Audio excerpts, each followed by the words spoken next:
The Northern Light Webcasting Network along with the Chippewa Valley Museum brings you Eau Claire Baseball Memories.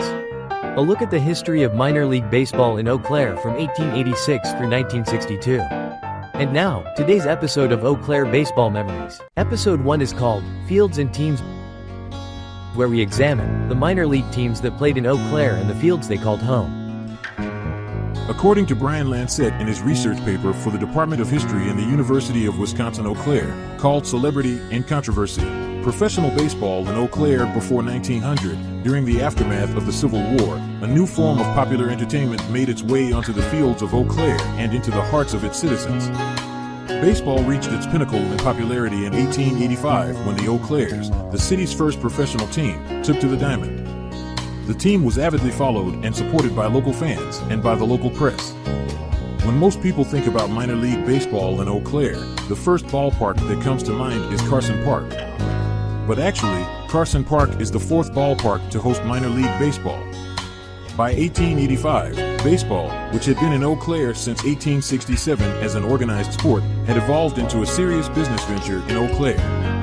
The Eau Claire Baseball Association was incorporated at $5,000 to run the baseball operations and control the baseball grounds. So, the newly founded organization worked quickly to obtain land to construct the city's state-of-the-art ball field. On May 9th, the ECBA leased a tract of land from the city just south of the gas works, which were located near the playground area in present-day Owen Park. That tract of land was located between Niagara Street and Broadway in what is now Owen Park. The present-day band shell would have been on the edge of the ball field. That first minor league field played host to the Eau Claire Lumbermen, who were also called the Eau Claires in 1886, and continued to host the Eau Claires in 1887. The Lumbermen or Eau Claires of 1886 ended the season with a record of 43 wins and 36 losses, finishing second in the Northwestern League. In 1887, the Eau Claires ended the season with a record of 38 wins and 85 losses, finishing 8th in the league. The team folded following the 1887 season, and professional baseball left Eau Claire until 1906, and there is no further record of the ball field near the gas works from that point on. Baseball wasn't dead in Eau Claire, it's just that amateur baseball had replaced professional baseball. A new field was needed. What is now Eau Claire's 3rd Ward neighborhood, just east of the UW Eau Claire campus, was once occupied by a driving park. A racetrack was built in 1874, and over the years the area was also used for baseball, circuses, and even Buffalo Bill's Wild West show. The driving park field became the home for 4 different minor league teams. In 1906, the Eau Claire Orphans formed and were part of the Wisconsin Association. The Orphans finished their one and only season with a record of 44 wins and 71 losses. In spite of that subpar record, the Orphans sent 3 players to the major leagues. Replacing the Orphans in 1907 were the Eau Claire Tigers. The Tigers also lasted only one season, but had a much more successful season, compiling a 62-win and 56-loss record. Art Watson from the Tigers played Major League ball with the Brooklyn Tip-Tops and the Buffalo Blues. The third team to call Driving Park Field home were the Eau Claire Cream Puffs, who took the field in 1909. They finished that 1909 season with 62 wins and 57 losses, which placed them second in the Minnesota-Wisconsin League.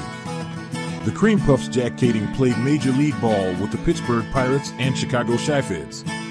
In 1910, the Cream Puffs changed their name to the Eau Claire Commissioners. In their 3 seasons, the Commissioners posted a 157-win and 118-loss record. The Commissioners also produced 3 players who competed at the Major League level, including Eau Claire's first Major League Hall of Famer in Burley Grimes, who we will feature in an upcoming episode. By the mid-1920s, the driving park had run its course and the grandstand was demolished in 1926, and the athletic facilities made way for houses. Yet some evidence of the past remains. The curve where McKinley and Roosevelt Avenues connect follows the old racetrack's path. Professional baseball took another 21-year hiatus in Eau Claire following the demise of the Eau Claire Commissioners. In 1932, Eau Claire was part of the newly organized Northern League. The league consisted of 8 teams and had set a schedule of 126 games from May through Labor Day. However, 2 days before the season opener, the league decided they were not ready to operate. The teams were left to play exhibition games with amateur teams on the best terms that could be arranged. David Quinn attended the league meeting and agreed to join the league by paying the $50 deposit. Since he had no field at which to play home games, he approached local contractor, L.G. Arnold, to build an 8-foot-high board fence around a piece of very soft sandy ground which he was able to rent from the Chapel estate and called it Chapel Field. The field had a skin infield, in other words, all sand, and the outfield grass, if not kept short, was full of sandburrs. The field was located between Dell's Pond and present-day Star Avenue at the site of the current VFW Hall. The grandstand seated about 1,100 spectators and the park could accommodate around 2,000. Therefore, 900 spectators were left to stand. There were no lights, so teams played twilight games beginning at 4 or 4:30. The first team to play at Chapel Field were the brand new Eau Claire Cardinals. They were managed by former Major Leaguer Johnny Mostill. The Cardinals posted a record of 52 wins and 45 losses, which placed them fourth in the Northern League. Stable ownership was not a feature of this team. According to Stat Crew, the team went through a name metamorphosis. Somewhere around 1934 to 1935, the team became known as the Muskies and posted a record of 54 wins and 63 losses. By the end of 1935, the team had become the Eau Claire Bears and played at Chapel Field through the 1936 season. Those 36 Bears posted a 67 and 52 record, which was good enough for second place in the Northern League. By 1935, construction of a sports complex at Carson Park began as a Works Progress Administration project. The complex included a baseball stadium, football stadium, and tennis courts. By 1937, the baseball stadium was complete and the Bears moved in. The first game was played in the stadium on May 4, 1937, in a Northern League game between the Eau Claire Bears and Superior Blues. The stadium was home to the Bears from 1937 through 1953. In 1954, the Bears changed their name to the Eau Claire Braves, reflecting their farm team relationship with the Milwaukee Braves, who had just moved from Boston. While at Carson Park, the Bears posted an .869 and .803 record, winning around 52% of their games. By 1954, the Boston Braves had moved to Milwaukee and the Eau Claire Bears were an affiliate of the Braves, so a name change was in order. The Bears became the Eau Claire Braves in 1954. They would stay the Braves until minor league baseball in Eau Claire ceased operation following the 1962 season. In their 9 seasons, the Braves compiled a .587 and .540 record, and like their former iteration, won 52% of their games. That final 1962 version of the Braves had a 65 and 59 record, which placed them third in the Northern League, but qualified them for the playoffs. The Braves defeated the Aberdeen Pheasants 2-0 to win the league title. Throughout their history, the Eau Claire Bears sent 33 players to the major leagues, including Hank Aaron and Western Wisconsin native Andy Pafko, who we will feature in upcoming episodes. The Braves sent 17 players to the big leagues, including Joe Torre and Bob Uecker, who we will also feature in upcoming episodes.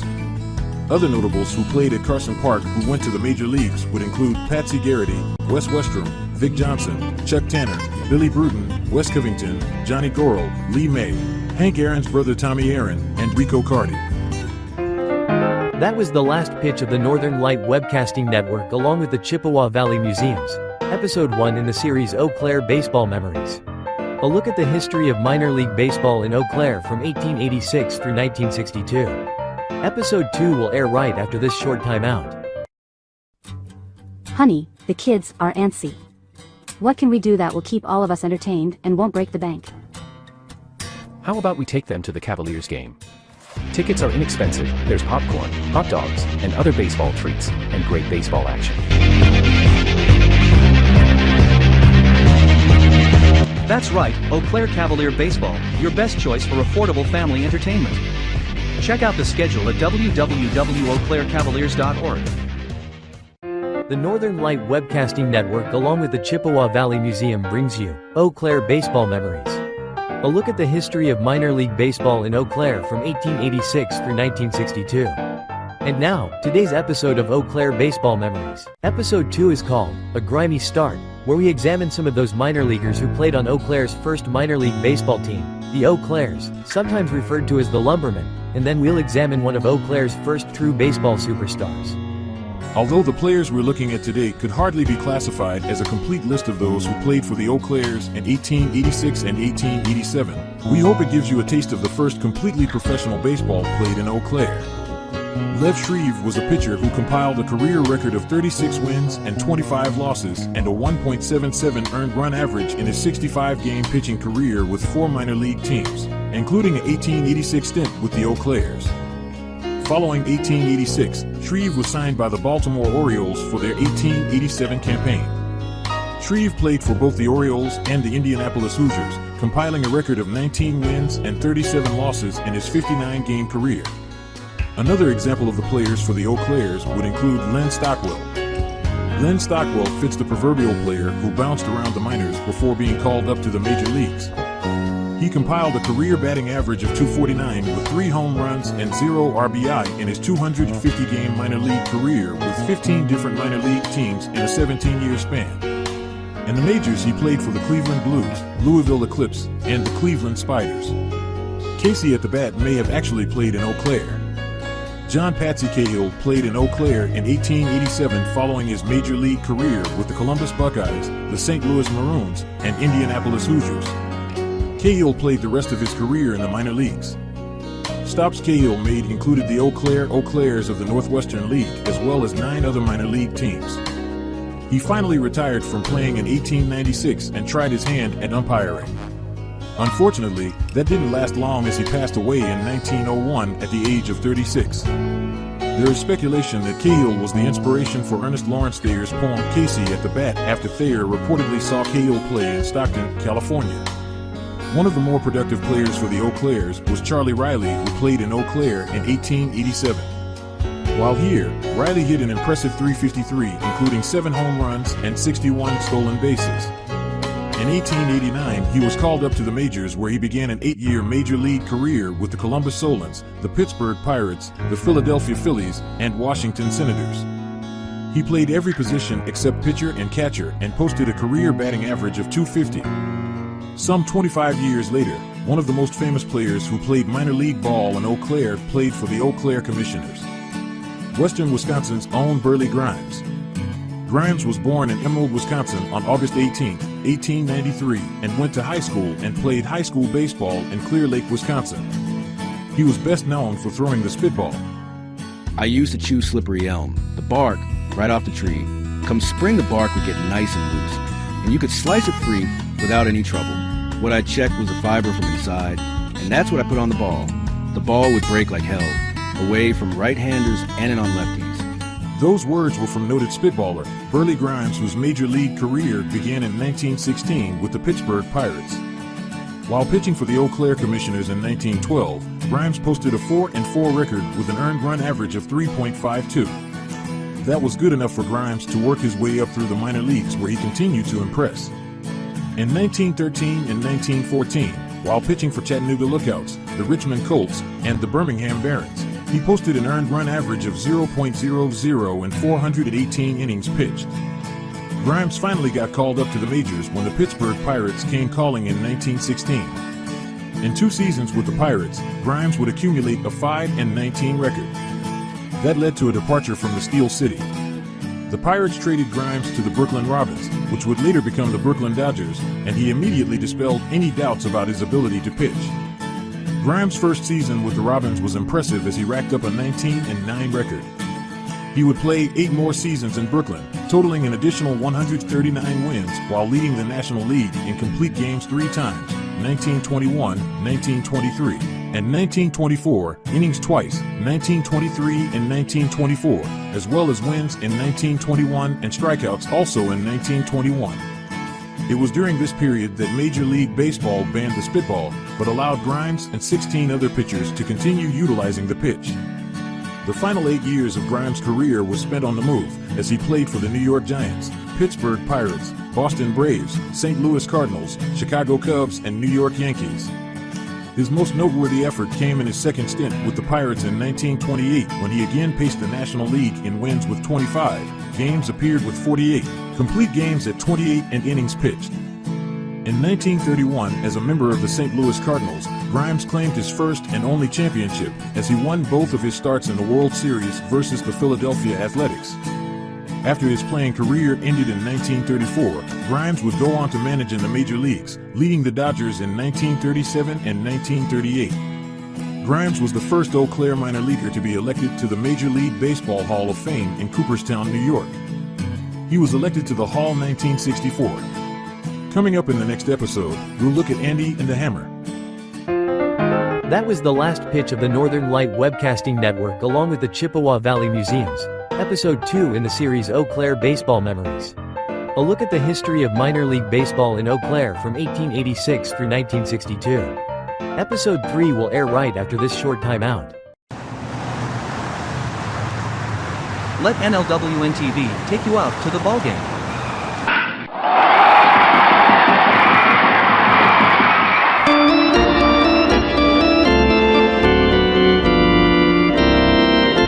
Our first broadcast of the season will be on Sunday, May 4th, when we will bring you the Cavaliers taking on the Whitehall Whitetails from Carson Park. Live coverage on NLWN-TV begins with the In the Dugout show at 12 noon. That's live Eau Claire Cavalier baseball on Sunday, May 4th on NLWN-TV. The Northern Light Webcasting Network along with the Chippewa Valley Museum brings you Eau Claire Baseball Memories. A look at the history of minor league baseball in Eau Claire from 1886 through 1962. And now, today's episode of Eau Claire Baseball Memories. Episode 3 is called Andy and the Hammer. Western Wisconsin native Andy Pafko grew up and went to high school less than 40 miles west of Eau Claire in Boyceville, Wisconsin. The small village did not have a baseball team. However, Pafko was signed as a 19-year-old by the Class D Eau Claire Bears of the Northern League for the 1940 season. Pafko learned about the Bears' interest from team manager Ivy Griffin while working on his father's farm. I still remember the day he pulled into the driveway at the farm in that nice new car. It took me about 5 minutes to get off the threshing machine and change my clothes. I was gone. Pafko's contract was purchased by the Chicago Cubs, and he made his major league debut on September 24, 1943. Through his 17-year major league career, Pafko played with the Cubs, the Brooklyn Dodgers, and the Milwaukee Braves. Andy Pafko was known for his work ethic and crouched batting stance. He played in 4 World Series for 3 teams, the 1945 Cubs, the 1952 Brooklyn Dodgers, and the 1957 and 1958 Milwaukee Braves. In his 17-year major league career, Pafko hit .285 with 213 home runs and 976 RBIs in 1,852 games. He struck out only 477 times in 6,292 at-bats. Luck didn't always go Pafko's way. He's remembered for this incident in 1949. I caught a bit of bad luck, as well as a blooper in the outfield off the bat of St. Louis Cardinal first baseman Rocky Nelson. The outfield was strewn with paper cups, perhaps confusing umpire Al Barlick, who called Nelson safe on supposedly a trap catch. At the time of the play, there was a runner on first base with 2 outs in the top of the 9th inning, and the Cubs leading 3-2. So if I had indeed made a valid catch, the Cubs would be 3-2 victors. However, because of the umpire's call, I started arguing with Barlick and forgot to call time. By the time that I realized that time had not been called, the base runner on first had scored and Nelson was heading home. I finally threw home, but my throw bounced off Nelson as Rocky slid home, giving the Cards a lead 4-3. The Cardinals went on to win 4-3, and Nelson was credited with perhaps the only inside-the-glove home run in baseball history. Pafko was acquired by the Dodgers during the 1951 season and was playing left field when Bobby Thompson hit the famous pennant-winning home run for the Giants, known as the shot heard round the world. The ball sailed well over Pafko's head.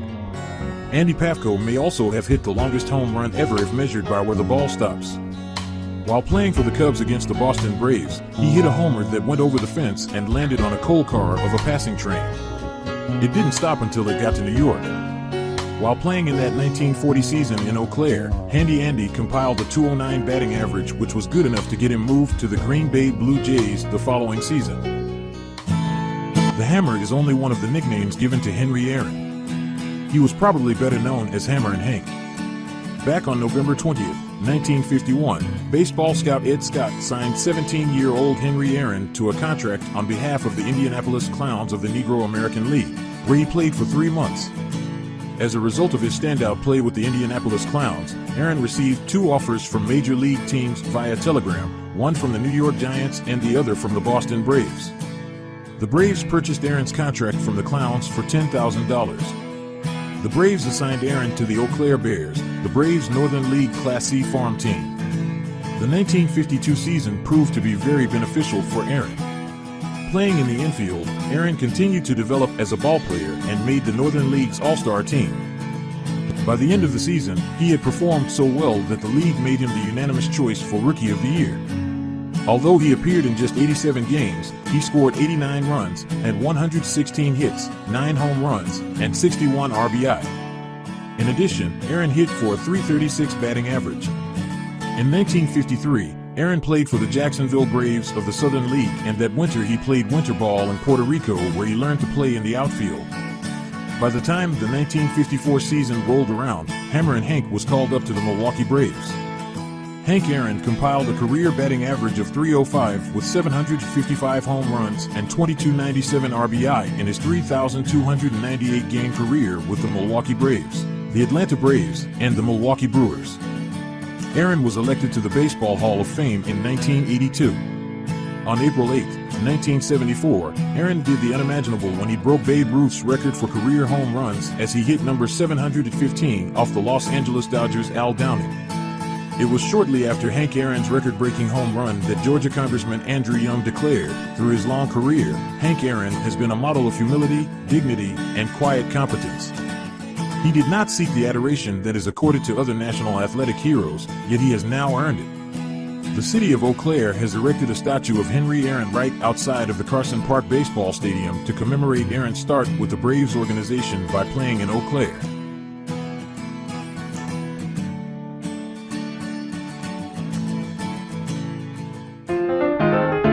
That was the last pitch of the Northern Light Webcasting Network along with the Chippewa Valley Museums, Episode 3 in the series Eau Claire Baseball Memories.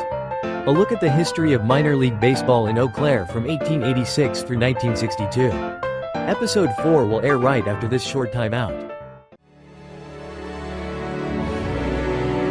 The Eau Claire Cavaliers would like to take veterans out to the ball game. That's right, as a thank you for your service. Any veteran of the United States military can receive a lifetime pass for free admission to all Cavalier home games. Just come to Carson Park with your veteran identification, and the Cavaliers will issue you a free lifetime pass to all Cavalier home games. That's just the Cavaliers' way of saying thank you for your service. The Northern Light Webcasting Network along with the Chippewa Valley Museum brings you Eau Claire Baseball Memories. A look at the history of minor league baseball in Eau Claire from 1886 through 1962. And now, today's episode of Eau Claire Baseball Memories.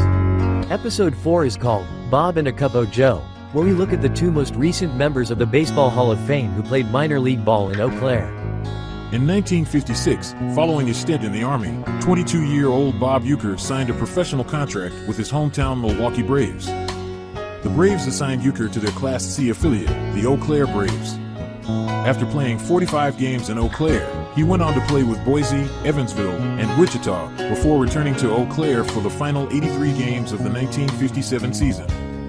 In his 2 stays in Eau Claire, Uecker hit .248 with 100 hits, 18 of which were home runs. Uecker bounced around the minor leagues until called up to the Milwaukee Braves in 1962. He bounced between the Braves and Triple-A in the minors for 62 and 63. In 1964, the Braves traded Uecker to the St. Louis Cardinals, where he was part of the World Series winning team. In 1966, he was sent to the Philadelphia Phillies, and in '67 he wrapped up his playing career with the Atlanta Braves. Bob Uecker wasn't known for his hitting abilities, as he explained one day. When I came up to bat with 3 men on and 2 outs in the 9th, I looked in the other team's dugout and they were already in street clothes. Uecker's hitting numbers reflected his statement. During his 6-season major league career, he hit for only 200. However, as a catcher, he wasn't counted on for his bat. Uecker was solid behind the plate with a .981 fielding percentage. Following his playing career, in 1971, he began calling play-by-play for the Milwaukee Brewers radio broadcasts. Uecker's tenure as a Brewers broadcaster for 54 seasons was the second longest continuous tenure with one team among active Major League Baseball announcers prior to his death. Uecker's final broadcast was Game 3 of the National League Wild Card Series between the Milwaukee Brewers and New York Mets on October 3, 2024. In addition, Uecker had an acting career. He is probably best known for his role in the TV series Mr. Belvedere and as the iconic Harry Doyle in the movie Major League, as well as the sequels. It was while playing Harry Doyle that Euchre delivered one of his best-known pitch calls. His first offering, just a bit outside. He tried the corner and missed. Bob Euchre was inducted into the National Radio Hall of Fame in 2001. In 2003, he received the Ford C. Frick Award, bestowed annually by the Baseball Hall of Fame to a broadcaster for major contributions to baseball. His humorous and self-deprecating speech was a highlight of the ceremony. On August 31st, 2012, the Brewers erected the Euchre Monument outside American Family Field alongside statues of Hank Aaron, Robin Yount, and Bud Selig. Now it's time for a cup of Joe. And by that we mean Joe Torre. 19-year-old Torre was signed by the Milwaukee Braves as an amateur free agent in 1959. In his first season in the minor leagues with the Class C Eau Claire Braves, he won the 1960 Northern League Batting Championship with a .344 batting average. While in Eau Claire, he produced 127 hits, including 16 home runs. Behind the plate, as a catcher, Torre had a fielding percentage of .987. For the 1961 season, Torre was assigned to the AAA Louisville Colonels, where the Braves planned to groom him as the eventual successor to their all-star catcher, Del Crandall. However, those plans were changed when Crandall injured his throwing arm in May of '61, forcing the Braves to promote Torre to the major leagues with just over a year of minor league experience. Torre rose to the occasion, hitting for a .278 batting average with 21 doubles and 10 home runs. Torre had a breakout season in 1964, and for the next 4 years delivered over 20 home runs each season. In 1969, he was traded to the St. Louis Cardinals, where he spent the next 6 seasons splitting time between catching, first base, and third base. In 1970, his offensive statistics continued to improve as he hit 21 home runs with 100 runs batted in and finished second to another former Eau Claire Brave, Rico Carty, for the National League batting title with a .325 batting average. In 1975, Torre began a 3-year stint with the New York Mets. In 1977, the Mets fired manager Joe Frazier and named Torre as their player manager. Torre was the second of 3 player managers in the 1970s. Torre retired as a player following the 1977 season, but continued as a manager for the Mets, the Atlanta Braves, the St. Louis Cardinals, the New York Yankees, and the Los Angeles Dodgers. Joe Torre was a baseball manager for 29 years, winning 2,322 games, losing 1,995 games, and a career managerial winning percentage of .537. During his managerial time with the Yankees, Torre led the Bronx Bombers to 4 World Series titles. Torre appeared in the Major League Baseball All-Star Game 15 total times as a player or as a manager, with his teams going 13-1-1. During his playing career, he was always on the National League squad, going 8-1. Each time he was manager, it was for the American League, with those teams going 5-0-1. Joe Torre was elected to the Major League Baseball Hall of Fame in Cooperstown, New York in 2014.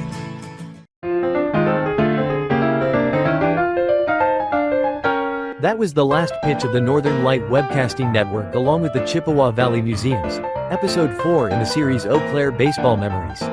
A look at the history of minor league baseball in Eau Claire from 1886 through 1962.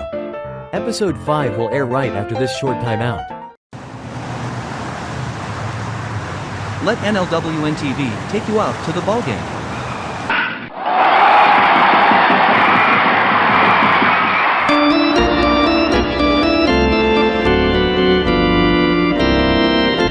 Our first broadcast of the season will be on Sunday, May 4th, when we will bring you the Cavaliers taking on the Whitehall Whitetails from Carson Park.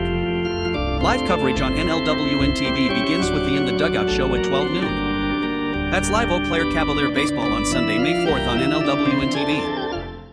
The Northern Light Webcasting Network along with the Chippewa Valley Museum brings you Eau Claire Baseball Memories. A look at the history of minor league baseball in Eau Claire from 1886 through 1962. And now, today's episode of Eau Claire Baseball Memories. Episode 5 is called Firsts, Mosts, and Lasts. By our unofficial count, over 80 major league players played a portion of their minor league play with one of the teams from Eau Claire. If you do the math, it only seems natural that some of these players would have a profound impact on baseball. That's what we're hoping to scratch the surface of in this episode. One of the firsts I discovered while researching this series was the first major league player to hit 4 home runs in a single game and played minor league ball in Eau Claire. Bobby Lowe, who played for the 1887 Eau Claires, did it while playing with the Boston Bean Eaters on May 30th, 1894. The Bean Eaters had already won Game 1 of the day's twin bill, but were tied in Game 2 in the third inning at 2 each. That's when Lowe and his teammates went to work. Lowe led off the inning with a line drive home run that cleared the left field fence. He capped off the 9-run inning with his second home run of the inning, which also went over the left field fence. Then in the fifth, Lowe clocked his third-round tripper, this one easily clearing the left field fence. That tied the Major League record for home runs in a game, held by 6 players. In the sixth inning, he etched his name in the record books by hitting his 4th home run, the ball again sailing over the left field fence. Fans were reportedly so excited that they threw $160 in silver coins, which is equivalent to $5,800 today, onto the field after his 4th home run. Not until Lou Gehrig in 1932 did any of the great 20th century sluggers hit 4 home runs in one game. Just a few weeks after Gehrig did so, photographers in Detroit, where the Yankees were playing, arranged for the famed slugger to pose with a plain-looking, 66-year-old, 20-year Detroit city employee with whom the Yankee powerhouse had something in common. The city employee was Bobby Lowe. Hey, Adam, do you remember when you got that muscle cramp when you were playing basketball?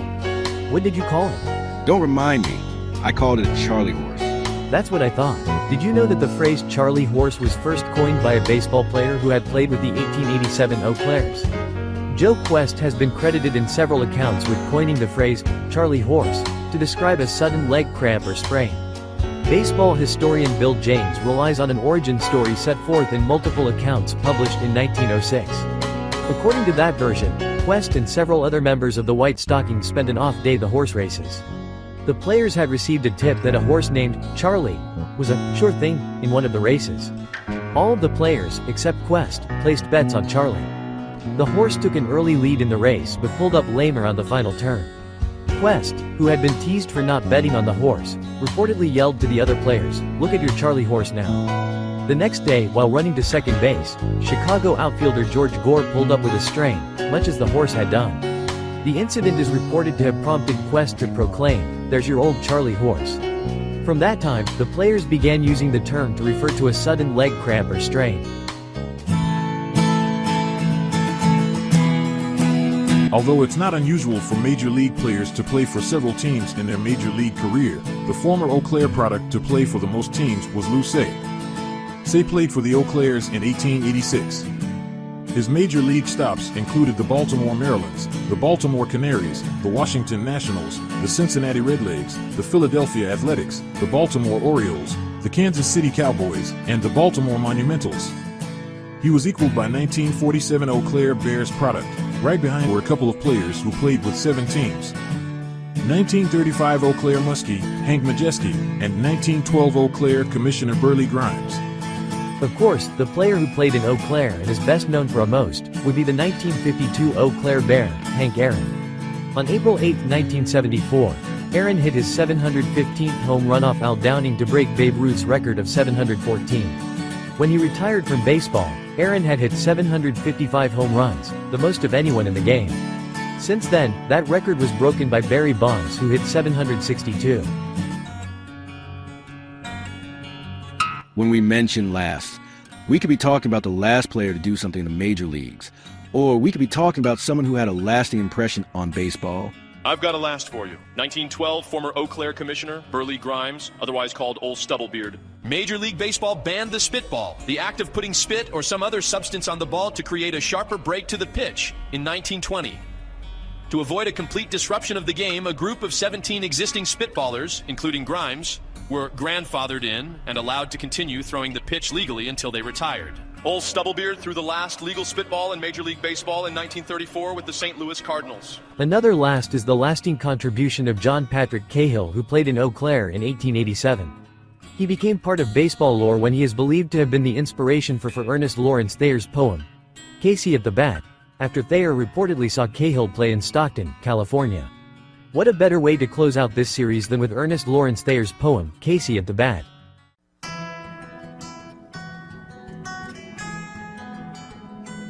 The outlook wasn't brilliant for the Mudville Nine that day. The score stood 4-2, with but 1 inning more to play. And then when Cooney died at first and Barrows did the same, a sickly silence fell upon the patrons of the game. A straggling few got up to go in deep despair. The rest clung to that hope which springs eternal in the human breast. They thought if only Casey could get but a whack at that. They'd put up even money now with Casey at the bat. But Flynn preceded Casey, as did also Jimmy Blake. And the former was a Lulu, and the latter was a cake. So upon that stricken multitude grim melancholy sat. For there seemed but little chance of Casey's getting to the bat. But Flynn let drive a single, to the wonderment of all. And Blake, the much despised, tore the cover off the ball.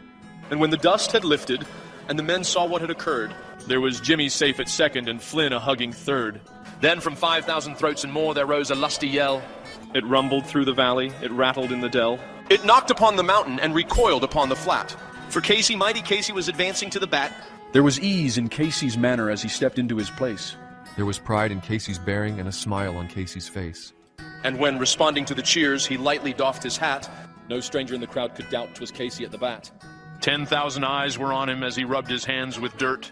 5,000 tongues applauded when he wiped them on his shirt. Then while the writhing pitcher ground the ball into his hip, defiance gleamed in Casey's eye, a sneer curled Casey's lip. And now the leather-covered sphere came hurtling through the air, and Casey stood a-watching it in haughty grandeur there. Close by the sturdy batsman, the ball unheeded sped. "That ain't my style," said Casey. "Strike one," the umpire said. From the benches, black with people, there went up a muffled roar, like the beating of the storm waves on a stern and distant shore. "Kill him! Kill the umpire!" shouted someone on the stand. And it's likely they'd have killed him had not Casey raised his hand. With a smile of Christian charity, great Casey's visage shone. He stilled the rising tumult. He bade the game go on. He signaled to the pitcher, and once more the spheroid flew. But Casey still ignored it, and the umpire said, "Strike two." "Fraud!" cried the maddened thousands, and echo answered, "Fraud!" But one scornful look from Casey and the audience was odd. They saw his face grow stern and cold. They saw his muscles strain. And they knew that Casey wouldn't let that ball go by again. The sneer is gone from Casey's lip. His teeth are clenched in hate. He pounds with cruel violence his bat upon the plate. And now the pitcher holds the ball, and now he lets it go. And now the air is shattered by the force of Casey's blow. Oh, somewhere in this favored land the sun is shining bright. The band is playing somewhere, and somewhere hearts are light. And somewhere men are laughing, and somewhere children shout. But there is no joy in Mudville. Mighty Casey has struck out.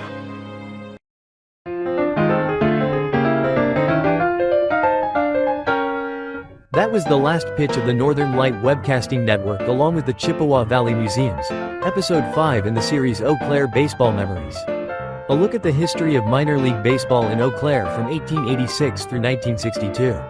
We hope you've enjoyed this series as we look back at the rich history of baseball in Eau Claire.